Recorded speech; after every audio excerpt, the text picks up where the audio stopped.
बघा पाठीमागच्या लेक्चरपर्यंत आपण काय बघितलेलं आहे, ट्रान्सजेनिक प्लांट्स, त्याच्यामध्ये improved nutritional qualities that is biofortifications इथपर्यंत आपण पॉईंट बघितलेला आहे. मग त्याच्यामध्ये बघितलं the procedure or process how golden rice is prepared through transgenic technology or transgenic processes. आता या लेक्चरमध्ये आपल्याला काय बघायचं आहे, modification in post harvest characteristics. Post harvest म्हणजे उत्पादन घेतल्यानंतरचं जे कॅरेक्टरिस्टिक्स आहे ते आपल्याला बघायचं आहे. पोस्ट हार्वेस्ट कॅरेक्टरिस्टिक्स आपल्याला बघायचे. म्हणजे काय करतो तर शेतकरीनं त्याच्या शेतामधून उत्पादन घेतलं की एक टाइम स्पॅन नंतर तो काय करत असतो, ते उत्पादन कुठल्या तरी बाजारामध्ये विकणार आहे. बरोबर आहे, बरोबर आहे.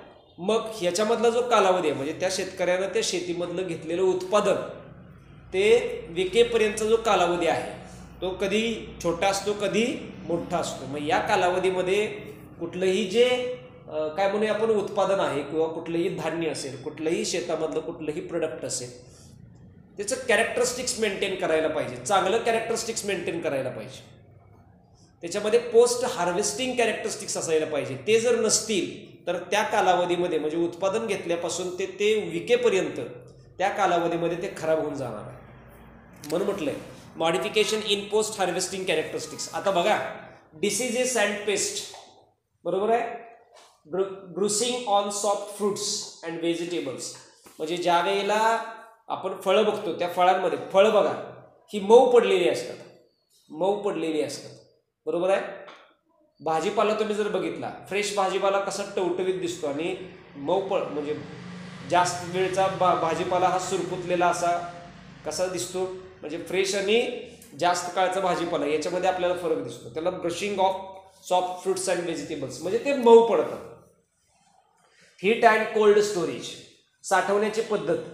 काही जे प्रोडक्ट आहे ते आपण हीटमध्ये स्टोरेज करतो आणि काही जे प्रोडक्ट आहेत ते कोल्डमध्ये स्टोरेज करावे लागतात. बरोबर आहे.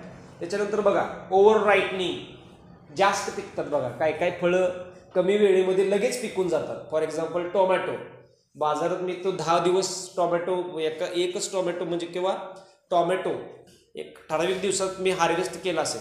समजा मी आज तो टोमॅटोचं उत्पादन माझ्या शेतातून घेतलं तर मी तोच टोमॅटो 10 दिवस बाजारात बसून विकू शकत नाही. जास्तीत जास्त ते 2-3 दिवस टिकतात, त्याच्यानंतर ते लगेच पिकतात आणि सडून जातात. ओव्हर राईटनिंग आहे. ओके. लॉस ऑफ फ्लेवर्स, म्हणजे एखादी गोष्ट जास्त दिवस जर ठेवली तर त्याचा फ्लेवर लॉस होतो. त्याच्यानंतर ओडर, ओडर म्हणजे स्मेल, त्याचा स्वीट स्मेल निघून जातो. बरोबर आहे. Lead to great losses during storage and transport of crops, त्याच्यामुळं बरंचसं नुकसान होतं, बरंचसं नुकसान होणार आहे. म्हणजे हे जे त्याचं ट्रान्सपोर्टेशन करत असताना, त्याचं वाहन करत असताना किंवा त्याचं आपण एका ठिकाणाहून दुसऱ्या ठिकाणी अशा प्रकारचे उत्पादन नेत असताना त्याचं भरपूर नुकसान होतं. अलग लक्षात. फॉर एक्झाम्पल आपण इंद्रायणी हा जो भात आहे तो भात जर जास्त दिवस ठेवला तर त्याचा एक विशिष्ट स्मेल आहे तो निघून जातो, टेस्ट हळूहळू निघून जाते. समजलं. तसे अनेक फळं आहेत, अनेक भाज्या आहेत. बरोबर आहे. कडधान्य आहेत, धान्य आहेत. हे सगळं त्याच्यामध्ये पोस्ट हार्वेस्ट कॅरेक्टरिस्टिक्स असायला पाहिजे. ज्यावेळेला त्याचं ट्रान्सपोर्टेशन केलं जातं त्यावेळेला त्याच्यामधले बरेचसे जे कॅरेक्टरिस्टिक्स आहेत ज्याच्यामुळं आपल्याला फायदा होऊ शकतो ते निघून जातात आणि त्याच्यामुळं आपलं नुकसान होतं. पुढे काय म्हटलंय, this physiological changes are mostly due to endogenous enzyme activity. हे जेवढे सगळे फिजिओलॉजिकल चेंजेस होतात हे सगळे एंडोजिनस एन्झाइम ऍक्टिव्हिटीमुळे होणार आहे. म्हणजे त्यांच्या आतमध्ये असलेली जे एन्झाइम्स आहेत त्या एन्झाइमच्या ऍक्टिव्हिटीमुळे होणार आहे. Next, genetic engineering has made it is possible to slow down this activity. आपण जेनेटिक इंजिनिअरिंगच्या मदतीनं या ज्या ऍक्टिव्हिटी आहेत त्या थांबवू शकत नाही पण स्लो करू शकतो. फॉर एक्झाम्पल एखादा टोमॅटो हा लवकर पिकतो ना, तो आपण स्लो पिकवू शकतो. Okay. So genetic engineering has made it is possible to slow down this activity. बरोबर आहे. एखाद्या शेतकऱ्याची केळ्याची जर बाग असेल, बरोबर आहे, त्याला त्याच्या शेतातून केळी काढल्यानंतर त्याला ती केळी जर बँगलोरला पोचवायचे असतील, बँगलोरच्या बाजारात किंवा बेळगावच्या बाजारात जर पोचवायचे असतील तर ट्रान्सपोर्टेशनमध्ये 2 दिवस लागतात, राईट. आणि तिथं विकायला 1 दिवस लागणार आहे. मग ते 3 दिवस मेंटेन राहिलं पाहिजे ना. अलग लक्षात. इथून ज्या वेळेला ती गाडी जाईल आणि त्या बाजारामध्ये बाजार समितीपर्यंत जाईल त्यावेळेला ते मेंटेन राहायला पाहिजे. अलग लक्षात. नाही मध्येच रस्त्यात कुठंतरी केळी पिकायला नको आहेत, आहे का नाही. कोल्हापूरच्या आसपास गेला आणि केळी पिकली तर तिथंच फेकून द्यावी लागतील. टॉमॅटो आहे की नाही, माझ्या शेतात समजा निघालेले टॉमॅटो असेल तर तो टॉमॅटो मला लांबपर्यंत विकायचा आहे. म्हणजे इथल्या बाजार समितीमध्ये त्याचा भाव कमी आहे, पण समजा मुंबईमध्ये त्याचे भाव चांगले मिळतात, मला किलोच्या पाठीमागे मला चांगला दर मिळत असेल तर मी काय करणार, माझा टॉमॅटो मी तिकडं नेऊन विकणार ना. इकडनं न्याला टॉमॅटो तिकडं झाला त्याचा सॉस, तर त्याचा काही उपयोग नाही. समज हे पोस्ट हार्वेस्ट कॅरेक्टरिस्टिक्स हे मेंटेन करावे लागणार आहे. मग जेनेटिक हे जे कॅरेक्टरिस्टिक्स असतात ते एन्झाईम्समुळे होत असतात. अलग लक्षात. एंडोजिनस एन्झाईम ऍक्टिव्हिटीमुळे ते कॅरेक्टरिस्टिक्स आहे. पण जेनेटिक इंजिनिअरिंगच्या मदतीनं आपण काय करू शकतो तर त्या ऍक्टिव्हिटी स्लो डाऊन करू शकतो. Okay. So in tomato, the enzyme polygalacturonase break down the cell wall constituent pectin, leading to softening of fruit during ripening. पण टोमॅटोमध्ये काय होतं तर एन्झाईम आहे. कुठला एन्झाईम आहे? पॉलीगॅलॅक्टोयुरिनेज नावाचा. बरोबर आहे.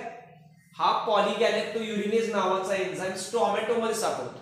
टोमॅटोमध्ये हा काय करतो तर टोमॅटोची जी सेल वॉल आहे त्याच्यावरती तो ऍक्ट होतो आणि ती सेल वॉल काय करतो सॉफ्ट करतो. आणि टोमॅटोची सेल वॉल सॉफ्ट झाली की काय होतं टोमॅटो पिकणार आहे, टोमॅटो पिकतो, राईट. मग बघा, हेल्स fruits are easily bruised and damaged on shipment. त्यामुळे कुठलंही फळ जर तुम्ही बघितलं तर ते सहज काय होतं मऊ पडतं आणि शिपमेंटच्या वेळेला म्हणजे ट्रान्सपोर्टेशन मध्ये ते खराब होऊन जातं. बघा, by inhibiting the polygalacturonase by antisense genes the tomato that is genetically modified flavor saver tomatoes can remain on the vine until mature and be transported in film solid state. मग आता काय करणार आहे तर टोमॅटोमध्ये पॉलीगॅलॅक्टोयुरिनेज नावाचा जो एन्झाईम आहे तो टोमॅटोच्या सेल वॉलवरती ऍक्ट झाला की टोमॅटोची सेल वॉल सॉफ्ट पडणार आहे. आणि टोमॅटोची सेल वॉल सॉफ्ट झाली की प्रॉब्लेम काय आहे टोमॅटो लवकर पिकतो. मग आपण जेनेटिक इंजिनिअरिंगच्या मदतीनं काय केलंय तर पॉलीगॅलॅक्टोयुरिनेज नावाचा जो एन्झाईम आहे त्याला अँटीसेन्स जीन्स तयार केला. म्हणजे तो जीन त्याला काय करतो त्याला रेजिस्ट करतो. म्हणजे त्या टोमॅटोमध्ये पॉलीगॅलॅक्टोयुरिनेज लवकर तयार होत नाही. आणि अँटीसेन्स जीन्स तयार केला की हा अँटीसेन्स जीन्स त्या पॉलीगॅलॅक्टोयुरिनेजला तयार होऊन देत नाही किंवा त्याच्या ऍक्टिव्हिटीला स्टॉप करतो. त्यामुळं हा पॉलीगॅलॅक्टोयुरिनेज हा टोमॅटोच्या सेल वॉलला ऍक्ट होत नाही. आणि टोमॅटोच्या सेल वॉलला तो ऍक्ट झाला नाही तर टोमॅटोची सेल वॉल आहे ती आहे तशी राहणार आहे. आणि टोमॅटोची सेल वॉल आहे तशी राहिली की ते लवकर पिकणार नाही. त्यामुळं त्याचा फ्लेवर सुद्धा सेव्ह राहतो. बरोबर आहे. आणि ते लवकर खराब होत नाही टोमॅटो ट्रान्सपोर्टेशनच्या वेळेला. बरोबर आहे. पण टोमॅटो अशा पद्धतीनं काय केला जातो मेंटेन केला जातो. त्याला म्हणायचं genetically modified Flavr Savr tomato. Okay, समजलं इथपर्यंत या पद्धतीने. त्यामुळे तो ज्या वेळेला ट्रान्सपोर्ट केला जातो त्यावेळेला तो सॉलिड स्टेटमध्येच असणार आहे. बरोबर आहे. त्याचं सॉस होत नाही, तो आहे तसा टोमॅटो नेला जातो. नेक्स्ट पुढचा जो पॉइंट आहे तो प्लांट ॲज अ फॅक्टरीज. आता आपण modification in post harvest characteristics बघितलेली आहे, त्याच्यामध्ये टोमॅटोचं एक्झाम्पल बेस्ट आहे. आता बघा, plant as a factories. Plant as a factories असं का म्हटलेलं आहे तर प्लांटमधून आपल्याला असे अनेक वेगवेगळे केमिकल्स मिळतात. बरोबर आहे. असे अनेक वेगवेगळे प्रोडक्ट्स मिळतात जे आपण डे टू डे लाईफमध्ये आपल्या यूज करणार आहे. मग त्याच्यामध्ये बघा, to produce novel biochemicals and vaccines that is biopharmaceuticals plant are potentially factories or bioreactors for high value of biochemicals like starch, sugar, lipid, proteins and products like fine chemicals, perfumes and adhesive compound as well as industrial lubricants, biodegradable plastic and even renewable energy crops to replace fossil fuels. म्हणजे plant मधून एवढे सगळे वाचलेले आत्ताचे जे आहेत ते सगळे प्रोडक्ट एका प्लांट पासून मिळत असतात. बरोबर आहे. पण म्हटले to produce novel biochemical and vaccines, बरोबर आहे. म्हणजेच हे काय आले, बायोफार्मास्युटिकल्स आले. प्लांट आर पोटेन्शियल, म्हणजे प्लांटमध्ये क्षमता आहे कसली, फॅक्टरी सारखी किंवा बायो रिॲक्टरची for high value biochemical like. आता कुठले कुठले बायोकेमिकल मिळतात वनस्पतींपासून, लाईक स्टार्च मिळणार आहे, स्टार्च तर मेन प्रोडक्ट आहे. शुगर मिळणार आहे, लिपिड मिळणार आहे, बरोबर आहे. आपल्या इकडे जर इंडियामध्ये जर बघितलं तर सिंथेटिक शुगर आपल्याला मिळते, कारखान्यामधली तयार केलेली शुगर मिळणार आहे केमिकलचं मिक्स करून. पण फॉरेन कंट्रीमध्ये सिंथेटिक शुगर वापरत नाहीत. फॉरेन कंट्रीमध्ये सिंथेटिक शुगरवरती बॅन आहे. फॉरेनमध्ये प्लॅन्टपासून युटिलाइज केलेली शुगर वापरली जाते. मोस्टली तिकडं शुगरसाठी बीट वापरलं जातं. बीटपासून शुगर ते मिळवतात, बीटपासून शुगर. आपल्या इकडं शुगर केनपासून शुगर मिळवतात. हे शुगर तयार करण्याची जी प्रोसेस आलेली आहे ती आत्ता इंडियामध्ये आलेली आहे. त्याला 30-35 ते 40 वर्ष झालेली आहे. पहिलं भारतामध्ये गुळ जास्त वापरला जायचा. आता लोक गुळाचा वापर कमी करायला लागलेले आहेत आणि साखर भरपूर वापरायला. सिंथेटिक शुगर आहे, अलग लक्षात. आणि सिंथेटिक शुगर ही बॉडीमध्ये नेहमी हजार्डस आहे, बरोबर आहे. ती वेगवेगळ्या रोगांना आमंत्रण देते. कोलेस्ट्रॉल आपल्या बॉडीमधलं वापरते.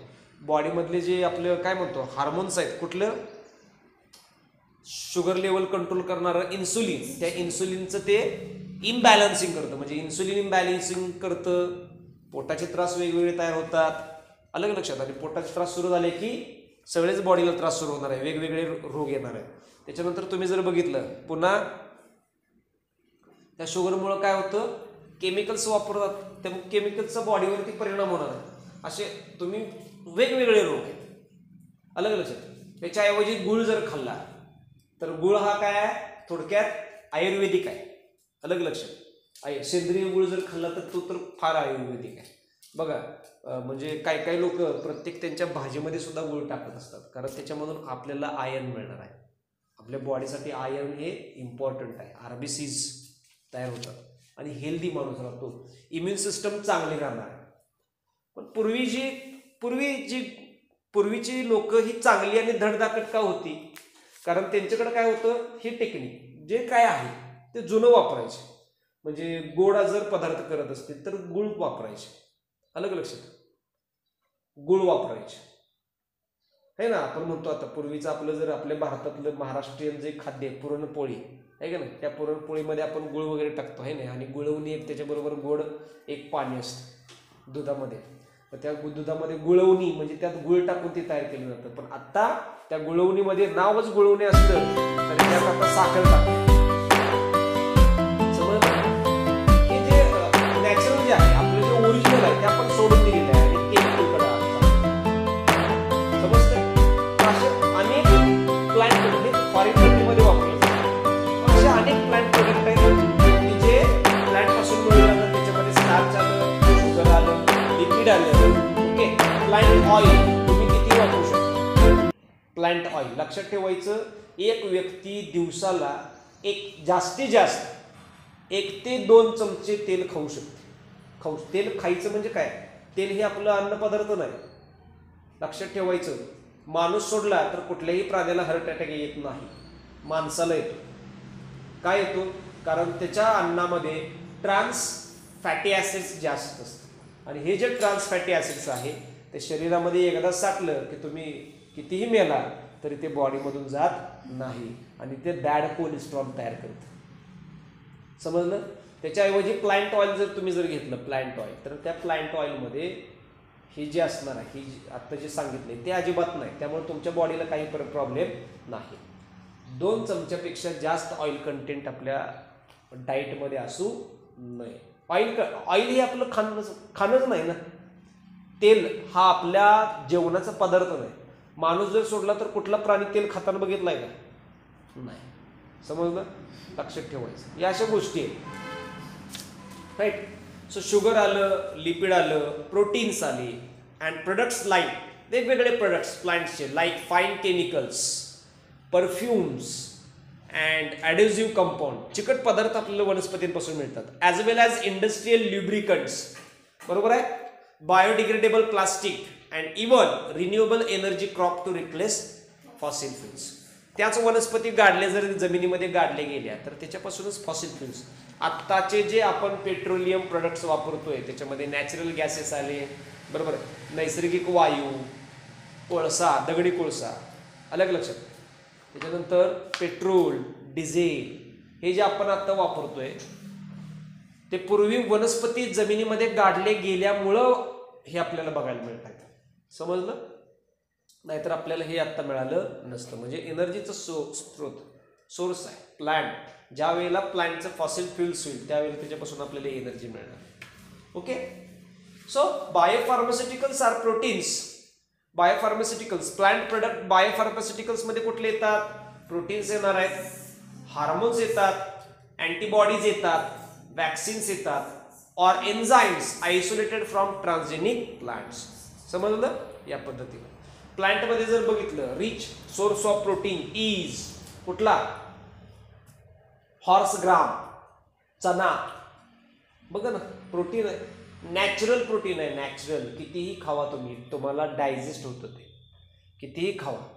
ओके. इराणी चना, ज्याला आपण छोले म्हणतो ना, ते आपल्या डाएटमध्ये असतं का? ते नसतं. छोले म्हटलं की नको वाटतं आपल्याला, है ना, पण त्याच्यामध्ये सुद्धा प्रोटीन कंटेंट नॅचरल चण्यापेक्षा त्या इराणी चण्यामध्ये प्रोटीन जास्त असतं. समजलं? अलग लक्षात. पुन्हा पी, वाटाणा, याच्यामध्ये प्रोटीन जास्त असतं. हे प्लांट प्रोटीन तयार करतात ना, हे नॅचरल प्रोटीन आलं. नेक्स्ट पुढच्या स्लाइडला बघा. Some of the protein that are being produced by transgenic crop plants.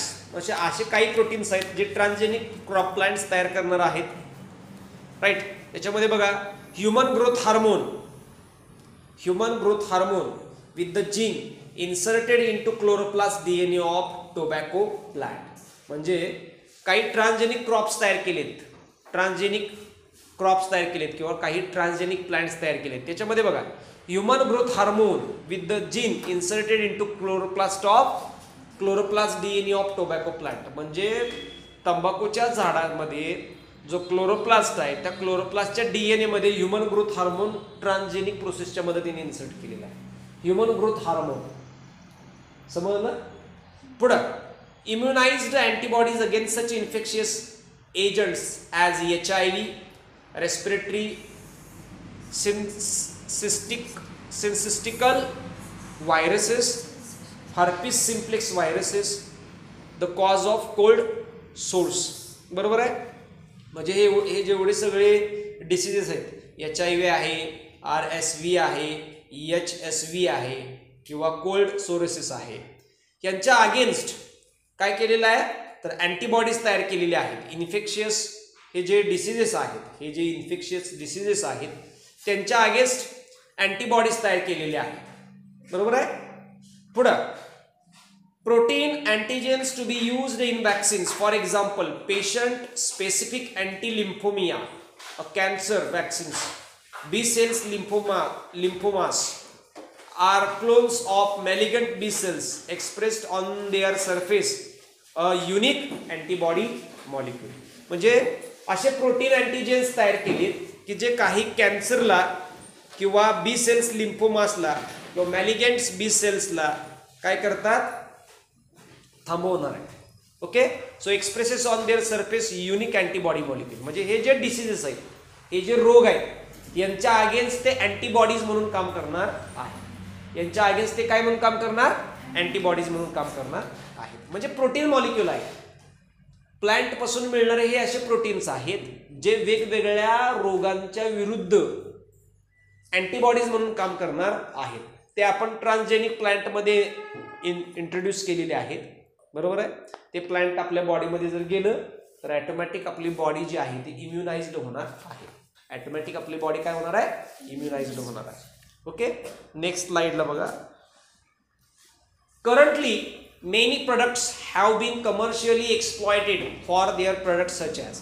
आता आपण आपल्या दैनंदिन जीवनामध्ये अशा अनेक प्लांट प्रोडक्ट्स वापरतो. बरोबर आहे? ते कुठले आहेत बघा. पहिला, सुपर ग्लू. पूर्वी तुम्ही जर बघितलं तर ऑपरेशन करत असताना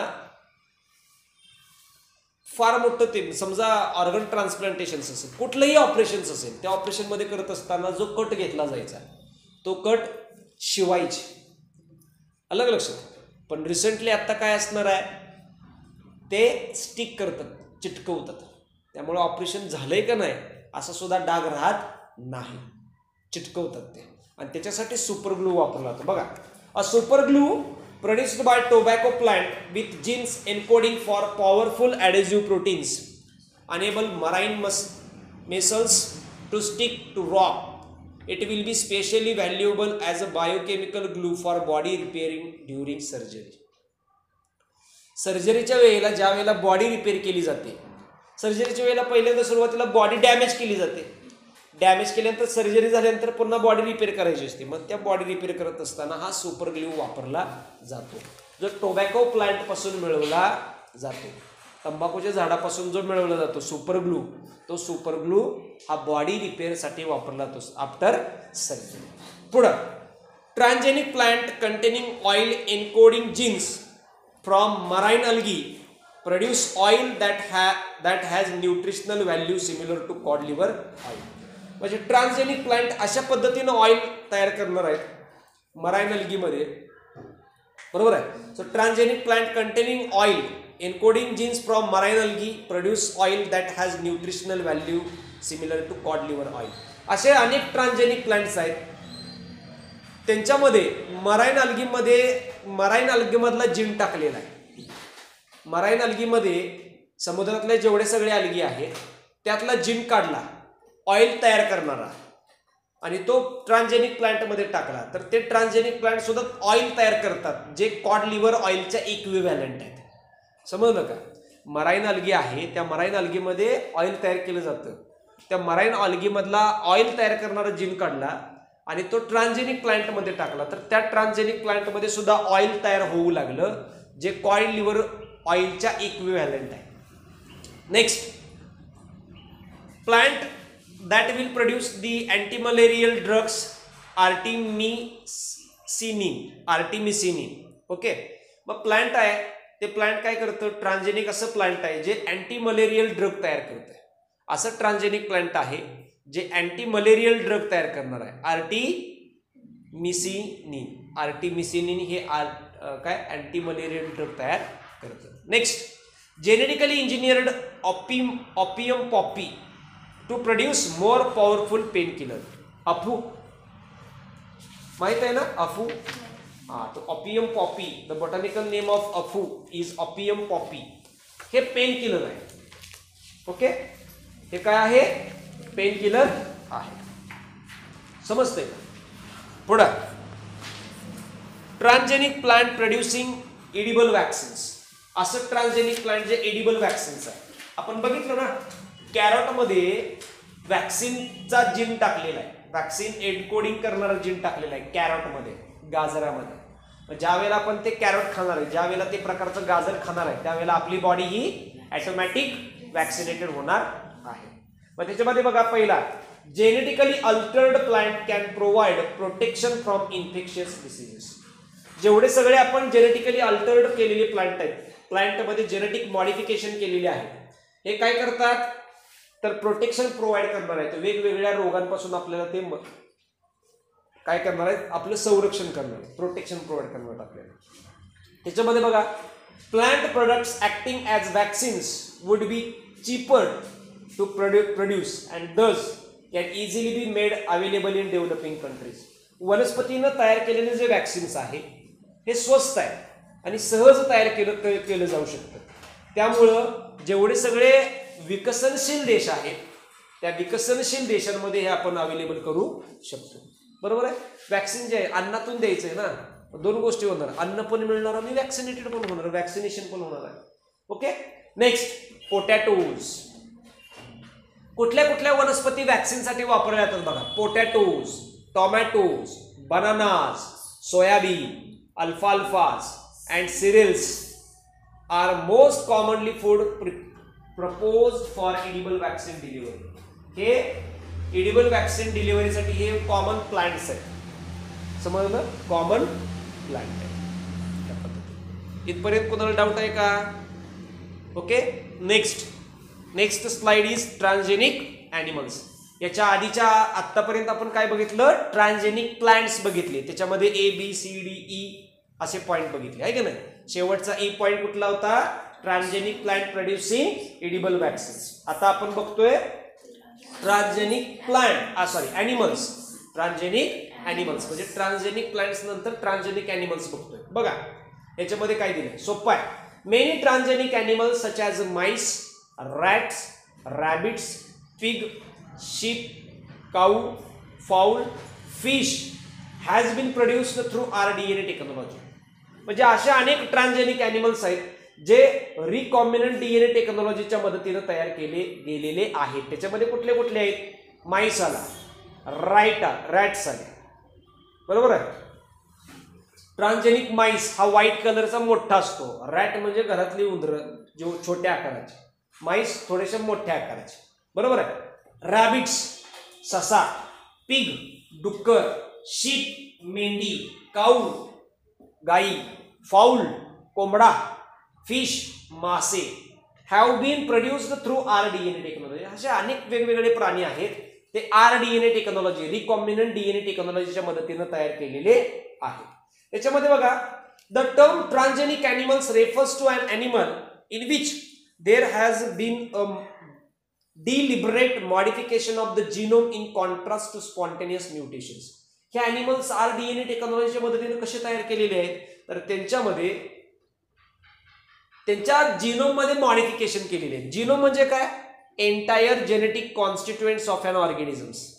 एखाद्या सजीवाच्या शरीरामधल्या सगळ्या जीन्सचा अभ्यास करणे किंवा त्या सगळ्या जीन्सना एकत्रितपणे आपण जीनोम म्हणतो. मग ट्रान्सजेनिक ॲनिमल्स तयार करत असताना त्यांच्या जीनोम मध्ये आपण मॉडिफिकेशन करतो. काय करतो, त्यांच्या जीनोम मध्ये आपण काय करणार आहे, मॉडिफिकेशन करणार आहे. आणि मॉडिफिकेशन कुठल्या प्रोसेसच्या मदतीने करणार आहे, स्पॉन्टेनियस म्युटेशनच्या मदतीने करणार आहे. Okay. Foreign DNA is introduced into the animal using recombinant DNA technology and then must be transmitted through the gene line so that every cell including germ cells of the animal containing the same modified genetic material. ज्यावेळेला आपण एखादा foreign DNA हा एखाद्या animal मध्ये introduce करणार आहे कुठल्या प्रोसेसच्या मदतीनं, rDNA टेक्नॉलॉजीच्या मदतीनं, त्यावेळेला त्या ठिकाणी गरजेचं आहे, काय गरजेचं आहे, then must be transmitted through germ lines. तो DNA तो फॉरेन DNA ट्रान्समिट करत असताना जर्म लाईन सेल्स मधून करायचं आहे. मग जर्म लाईन सेल्स मधून केला तर काय होतो, तर त्या लिव्हिंग ऑर्गॅनिझम्स मध्ये ते एक्सप्रेस तर होणारच आहे, पण ते जे कॅरेक्टरिस्टिक्स आहेत ते जनरेशन टू जनरेशन मेंटेन राहणार आहे. ते त्यांच्या जेनेटिक मटेरियल, जे मॉडिफाईड जेनेटिक मटेरियल आहे ते जनरेशन टू जनरेशन मेंटेन राहणार आहे. ओके. आता त्याच्यामध्ये बघा पुढच्या स्लाइडला ट्रान्सजेनिक ॲनिमल्स दिले आहे का. Transgenic fowls for meat and egg, अशी ट्रान्सजेनिक कोंबडी जी चिकनसाठी आणि अंड्यासाठी मिळवली जाते. त्याच्यानंतर बघा transgenic fish for protein rich meat, असं ट्रान्सजेनिक फिश असा मासा ज्याच्यामधून प्रोटीन कंटेंट जास्त मिळणार आहे. ट्रान्सजेनिक काऊ ॲज अ बायोरिॲक्टरचं काम करणार आहे. आणि transgenic Mouse as a animal model for research, बरोबर आहे, संशोधनासाठी उंदीर वापरला जातो, मॅमल आहे ना, त्यामुळे एखादं औषध वगैरे तयार केलं, एखादं अँटीबॉडी तयार केलं, एखादं मेडिसिन्स तयार केलं, एखादं वॅक्सिन्स तयार केलं तर सुरुवातीला हे या माईसला दिलं जातं, उंदराला दिलं जातं. डायरेक्ट जर माणूस घेतला एक्सपेरिमेंटला काय झालं तर लोक चावून खातील, संशोधनाला त्या सायंटिस्टला मारतील ना, त्यामुळे ते डायरेक्ट वापरलं जात नाही. कुठलाही संशोधन तयार केलेलं जे काही असेल ते डायरेक्ट माणसांवरती वापरलं जात नाही, ते पहिल्यांदा ॲनिमल्सवरती यूज केलं जातं. ॲनिमलमध्ये कुठला स्पेसिफिकली तो माईस. ओके. नेक्स्ट स्लाइड बघा. A list of purposes for which transgenic animals have been used indicates wide ranging application of this biotechnology. म्हणजे अशी लिस्ट दिलेली आहे की बायोटेक्नॉलॉजीच्या मदतीनं जे ट्रान्सजेनिक ॲनिमल्स तयार केलेले आहेत त्यांचे ॲप्लिकेशन्स या ठिकाणी दिलेले आहेत. पहिला बघा, in medical research transgenic animals are use to identify the functions of specific factor in complex haemostatic system through over or under expressions modified genes. मग रिसर्च करत असताना, संशोधन करत असताना वेगवेगळे जे फॅक्टर्स आहेत, ओके, जे स्पेसिफिक फॅक्टर्स आहेत, वेगवेगळ्या प्रकारचे एन्झाईम्स असतील, वेगवेगळ्या प्रकारचे अँटीबायोटिक्स असतील, वेगवेगळ्या प्रकारचे वॅक्सिन्स असतील, वेगवेगळ्या प्रकारचे मेडिसिन्स आहेत, हे तयार केल्यानंतर सुरुवातीला हे ॲनिमलला दिले जातात, बरोबर आहे, त्याचं एक्सप्रेशन किंवा अंडर एक्सप्रेशन समजण्यासाठी, आणि मग ते नंतर माणसाला दिलं जातं. मग सुरुवातीला कोणाला दिलं जातं, ते प्राण्यांना दिलं जातं. म्हणजे प्राणी, ट्रान्सजेनिक ॲनिमल सुरुवातीला वापरले जातात या रिसर्च प्रोग्राममध्ये. Next, in toxicology a responsive test that is animal detection of toxicants, बरोबर आहे. म्हणजे ज्या वेळेला एखादं टॉक्सिकोलॉजी, बघा ना, समजा एखाद्याला सापानं चावलं असेल, बरोबर आहे, तर आत्ता आपण त्याला बरं करू शकतो का, कारण त्या सापाचं जे वेनम आहे त्याच्या अगेन्स्ट अँटीवेनम आपल्याकडे अवेलेबल असतो. तसं एखाद्याला विषबाधा झाली, तर विषबाधा झाल्यानंतर त्याला आपण वाचवू शकतो. कसं वाचवू शकतो, कारण त्याचं अँटीटॉक्सिकंट्स आपल्याजवळ अवेलेबल आहे म्हणून. मग ह्या टॉक्सिकोलॉजीमध्ये टॉक्सिक सबस्टन्सचा एक्सपेरिमेंट करण्यासाठी ॲनिमलचा वापर केला जाऊ शकतो. एखादा माणूस घेऊ शकत नाही मी, एखादा माणूस घेऊन मी त्याच्यावरती पहिल्यांदा त्याला विष पाजून मग त्याच्यावरती संशोधन करून त्याचा अँटीटॉक्सिक्स तोपर्यंत ते जायचं, समजलं. या पद्धतीनं ॲनिमल्स वापरले जातात. इन मॅमलियन डेव्हलपमेंट जीन, मॅमेलियनमध्ये आपण जीन डेव्हलपमेंट कशी होतो याचा स्टडी करू शकतो. In molecular biology the analysis of regulation of gene expressions make use of evolution of a specific genetic change at the level of the whole animal. म्हणजे मॉलिक्युलर बायोलॉजीमध्ये आपण टोटल एखाद्या ॲनिमलचं जीन एक्सप्रेशनचा स्टडी करू शकतो, बरोबर आहे, ज्याच्यामुळे आपल्याला समजू शकतो which organisms is developed from which organisms. म्हणजे उत्क्रांतीचा सुद्धा आपण अभ्यास करू शकतो. ओके, पुढची स्लाइड बघा. In the pharmaceutical